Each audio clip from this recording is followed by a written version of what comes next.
Жалпы қазақ эстрадасында таныс тамырсызда танылған таланттар жетерлік. Мәселен, Айридің су жаңа бейнебаянын ұсынғаны сол-ақ еді, әншіге өз жанкүйерлері Q-pop ханшайымы деген айдар тағып жатыр. Алайда өнерпаздың бұл атаққа еш таласы жоқ. Неліктен? Тілшіміз біліп көрді.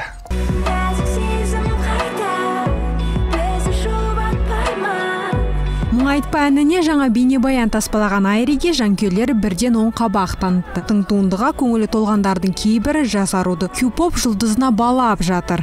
Q-pop патшайымы Зируза емес, Айри. Зирузаның тәжірибесі аз. Q-pop патшайымы ретінде қалыптасыңыз. Q-pop ханшайымы атағына әбден лайық. Айри алғысын айтқанымен тыңдарманның пікірімен келіскісі келмейді. Себебі өнерпаз өзін толықтай бұл бағыттың өкілімін деп атаудан аулақ. Мен ішкі сезіміме қандай жақын стиль болса, сол стильмен мен жұмыс істеймін. Сондықтан мен оған қатты бет бұрмайын. Q-pop емес па ол. Қай бағытта ән айтатыным маңызды емес, ең бастысы жүрек қалауын орындап, сапалы туынды шығару дейді ол. Мәселен, Айриге соңғы бейнебаянын таспалау оңайға соқпапты. Таңғы 6-тан бері түнге дейін біз түсірілім болды. Және де осы күні 50 градус ыстық болды. Сол 10 секунд үшін біз 3-4 сағаттай осы Кукурузный поляда сол ыстықта жүгіріп.